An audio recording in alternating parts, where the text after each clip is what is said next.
Welcome back to the World History Channel, where today we journey deep into the mists of time to uncover how a once-hidden kingdom slowly came into view on the global stage. Our story begins in the shadowed folds of East Asia, where ancient cartographers drew a land surrounded by mighty neighbors China to the west, Japan to the east. On early maps, the Korean Peninsula appeared like a forgotten sliver, distant and elusive, marked not by borders but by mystery for centuries. Korea was the land that stood between empires, both strategically vital and culturally distinct. Traders in flowing hanbok robes met Chinese envoys along the dusty routes of tribute and diplomacy. These were more than mere transactions, they were delicate dances of protocol and preservation. Korea embraced Confucian values but remained fiercely protective of its sovereignty. Isolation was not weakness, it was a shield. Then, in the 16th century, curious eyes from even farther west caught sight of Korea's rocky coastline. Portuguese explorers, riding the age of discovery, mapped out the mysterious eastern shores. On fragile parchment maps back in Lisbon or Amsterdam, the name Korea began to appear, scribbled between waves and wild coastlines.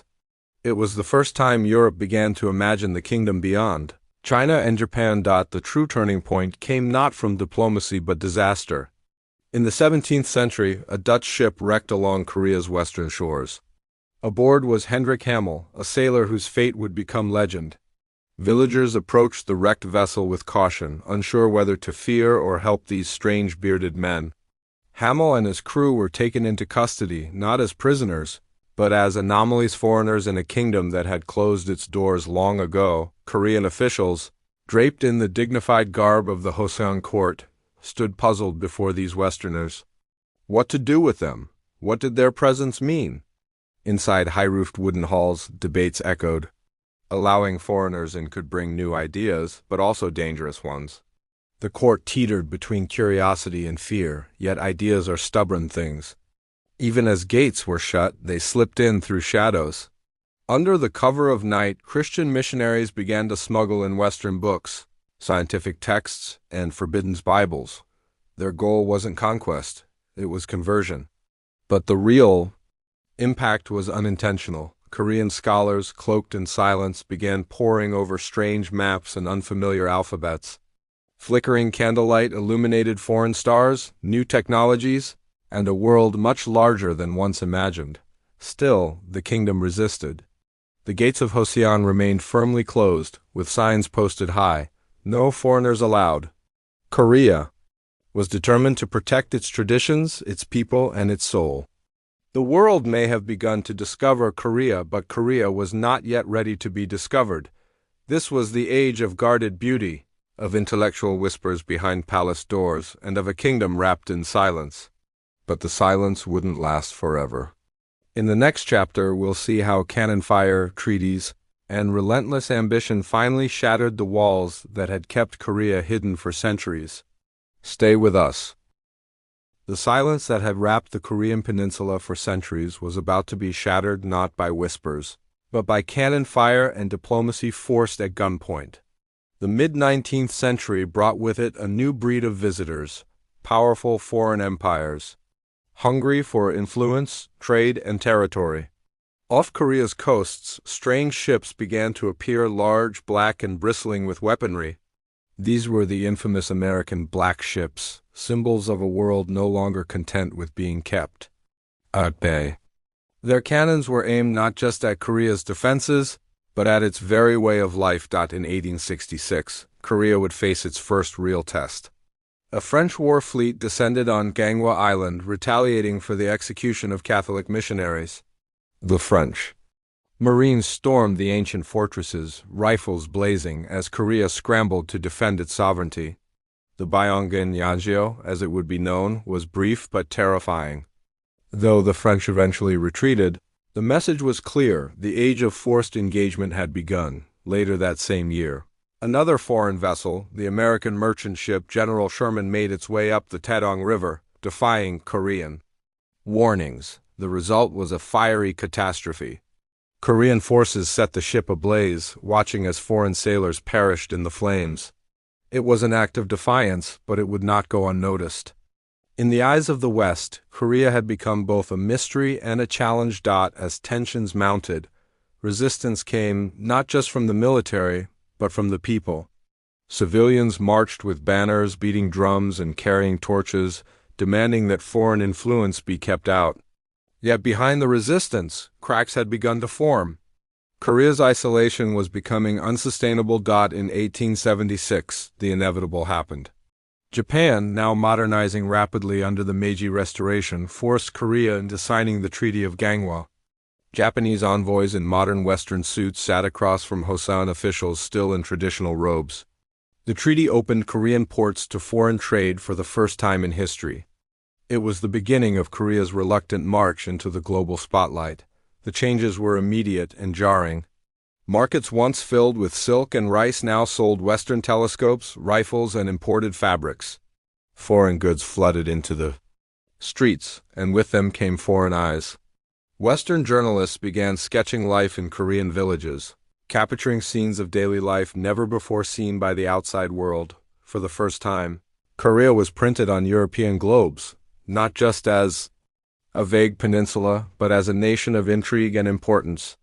Its name was spoken in distant capitals, its fate debated in foreign papers.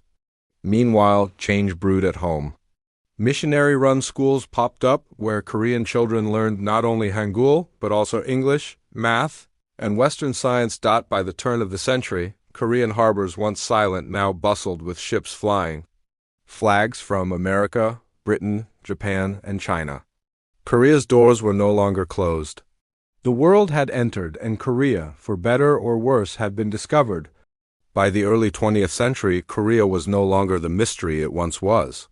Western film crews, armed with bulky cameras and curiosity, arrived to document what they believed was a vanishing world.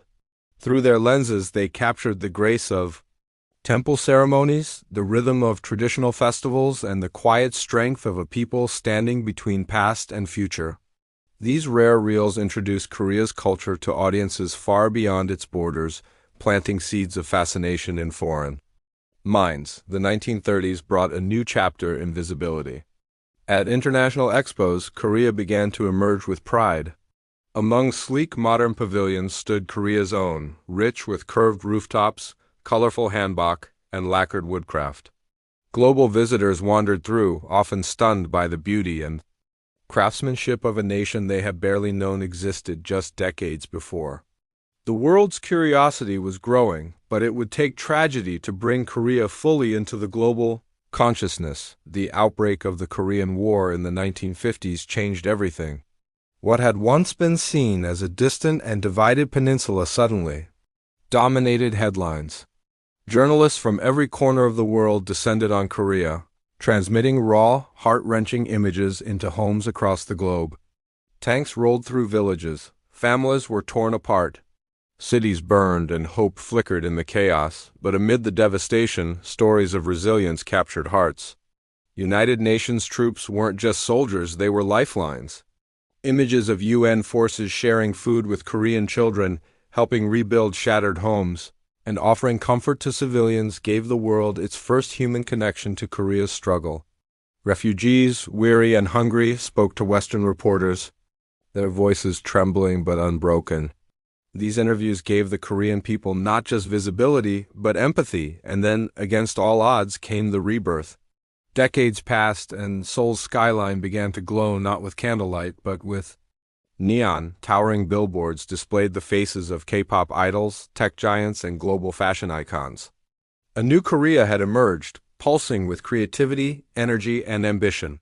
What had once been a land of farmers and scholars was now a trendsetter in music, style, and technology. Korean inventions swept the globe: Samsung smartphones, Hyundai vehicles, K-beauty skincare, and cinematic masterpieces like Parasite and Squid Game.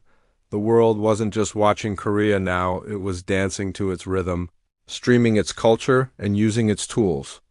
In classrooms and offices from Paris to Sao Paulo, Korea was no longer just a place on a map, it was a global presence. Timelines displayed Korea's extraordinary journey, from a secluded dynasty to a war-torn battleground, to an economic miracle and cultural powerhouse. On the world stage, Korea now stood tall. Today, World maps shine with Korea's diplomatic ties and international leadership.